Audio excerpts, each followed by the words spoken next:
Returning to the Fiend Folio 1981 edition, we have the curious little monster called the Voolt.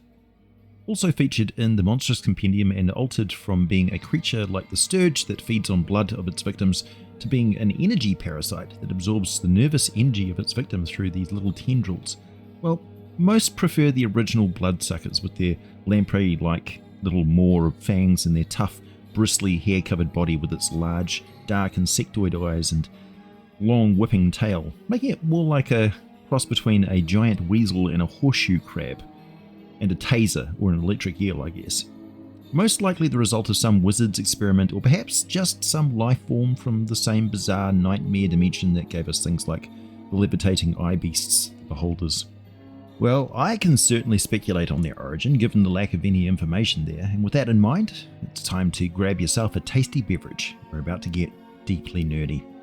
Voolts tend to get very frisky around the time of year when there are more electrical storms, as the hovering and drifting creatures ride the currents generated somehow and mate while high up in the sky together, swirling around in clouds of static discharge in some state of bliss.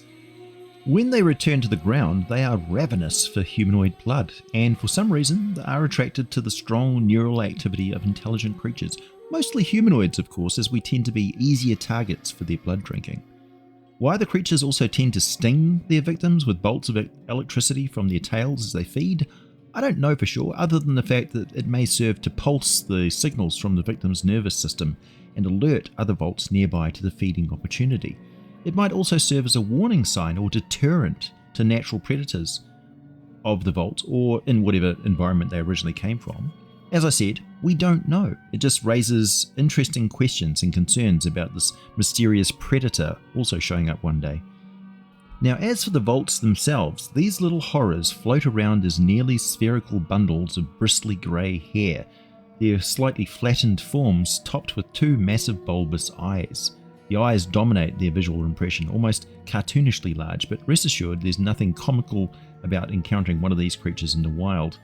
Above their sucker-like mouths, filled with rows of tiny eel-like teeth, rests two curved horns, though these appear to serve no direct purpose other than to make them look more demonic in silhouette. Their long, naked tails whip behind them, providing balance as they levitate, and at the business end of that tail is a barbed stinger paired with their infamous electricity-producing organ. Voolts are surrounded by a faint bluish electrical aura, visible only in low light conditions, such as moonlight or torchlight. This is often the first and sometimes the only warning an adventurer might have before a Voolt strikes. Additionally, their bodies emit a low, strange humming sound, though this can only be heard under the quietest conditions. Occasionally, small arcs of electricity crackle and sizzle along the bristly hairs of particularly charged individuals, though this is rare and only about 5% of chance of it happening before they attack you. When hunting, Voolts detect the electrical impulses of their prey, honing in on the nervous activity of living creatures. The more terrified or agitated they are, the stronger the signal. Complex nervous systems attract them most strongly, meaning that highly intelligent humanoids, animals, or monsters are their favoured targets, psionics doubly so. While creatures with little or no nerve activity, like plants or constructs or oozes, are typically ignored. Their method of attack is both vicious and effective. A Voolt propels itself towards its prey, aiming to latch onto the neck or another exposed area of flesh with its biting mouth, and once attached, cannot be removed until either it or its victim is dead. Tendrils slither out from the side of the mouth to drain the victim's blood, dealing additional damage for every round the Voolt remains attached. And simultaneously, the Voolt's tail strikes out with its barbed stinger, delivering an automatic dose of electrical damage that can both debilitate and cause deadly effects. Interestingly, a rare subset of Voolts, around 5% of the total population, feeds not on blood but on the nervous energy of their victims alone. These Voolts inflict far more damage through their mouth tendrils, directly draining the life force of their prey. Such attacks can leave victims weak and shaken long after the Voolt has been removed, with recovery from this nervous energy damage requiring additional time and rest. Voolts are slow, clumsy flyers, moving more like drifting jellyfish than swift predators when not hunting. Their motion is aided by a kind of magical levitation, with their tails twitching rapidly to provide direction. They're most often found in areas of frequent thunderstorm activity, as they are drawn to lightning like moths to a flame. Thunderstorms seem to energize them, and they become noticeably more aggressive in the presence of lightning bolts, whether natural or magical in origin. Curiously, lightning also serves as a key element in their reproductive cycle. Bolts reproduce no more than once per year, typically during times of peak thunderstorm activity. Mating results in a sudden discharge of electrical energy that coalesces into a newborn volt, a microvolt. These immature volts hover near the site of their creation, but their survival hinges on being struck by lightning within 6 hours. If they fail to receive this electrical spark of life, they will wither and die. Adult volts are similarly dependent on electrical energy to some extent, as lightning can heal their injuries, restoring a portion of their vitality. Lesser electrical discharges, such as shocking grass spell, however, seem to have no effect. This reliance on electricity, large doses of it, likely explains their aggressive attraction to storms, and perhaps why they've developed such a dangerous set of traits for hunting. As for their place in the ecosystem, sages of course remain uncertain. Some speculate that their ever-present electrical aura might play a role in generating or intensifying thunderstorms, though this theory remains unproven. What is certain is that their lightning-producing organ, when properly harvested, is highly prized by spellcasters and alchemists. Those organs are a key component in the creation of magical items like a wand of lightning, making bolts a tempting, if dangerous, target for would-be adventurers. Volt herds are nomadic, following the weather patterns that promise thunderstorm activity. These herds are led by a single dominant volt, which has drained the power and life from its competitors within the group. This leader, with its increased size, power and aggression, is a formidable foe, though it is otherwise similar to its smaller kin. Volts are a prime example of how the tiniest creatures can redefine an adventurous sense of danger and mystery in the wild.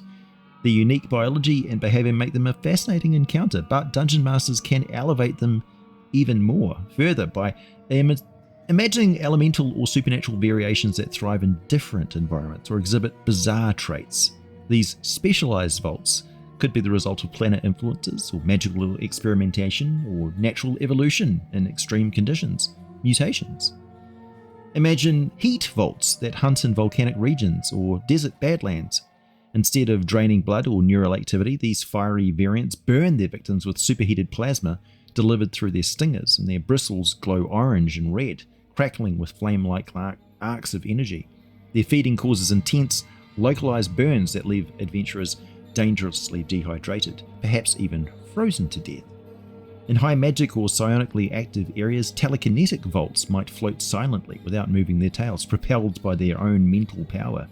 These volts are sinister predators that don't physically latch onto victims, but instead drain psychic energy by siphoning their thoughts, leaving them disorientated and sluggish. They might even use their telekinetic abilities to manipulate objects or hurl small creatures, creating chaos among groups of adventurers. For something even stranger, consider polymorphing volts, which gain the ability to mimic the appearance of small creatures such as birds or bats through magical illusion. Their true form is revealed only after they strike, as they revert to their bristled spherical shapes and latch onto their victims. Their polymorphic abilities make them perfect ambushers, infiltrating settlements disguised as harmless wildlife before wreaking havoc. Delving into darker themes, negative energy volts might be found in the Shadowfell or necromantic ruins, feeding on life force rather than blood or energy. These creatures leave their victims weakened and sickly, their bodies withered by the draining touch of undeath. The damage inflicted by these volts cannot be easily healed by mundane means, requiring restorative magic to reverse the effects. Equally unnerving are chemical volts, which use their barbed tails to inject a chemical cocktail into their prey. These substances might cause paralysis, extreme pain, or even induce vivid hallucinations.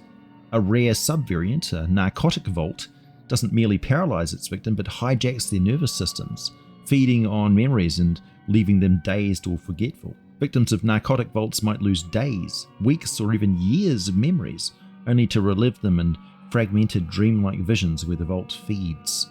Even worse, these vaults could temporarily control the actions of their victims, turning former allies into dangerous foes under their sway. These specialized variants open a world of possibilities for dungeon masters, but they also set the stage for something grander.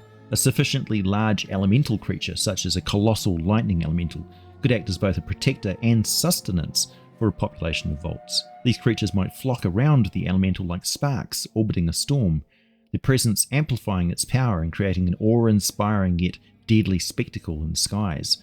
The lightning elemental might deliberately herd Voults, using them as extensions of its will to overwhelm foes or defend its territory, and of course, harbingers of its arrival.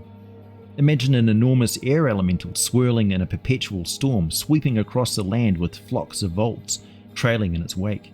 The Voults would feed on creatures stunned or killed by the gale force winds, and their humming auras might ever serve as signals to the elemental of where potential threats or food are located. Entire regions might come to fear the approach of storm herds, bands of Voults accompanied by these powerful elemental entities, leaving devastation in their wake. And for a truly terrifying scenario, a druid or elemental mage with dominion over such things might harness these living tempests as weapons of war, turning Voults from mere predators into an ecological plague unleashed against their enemies.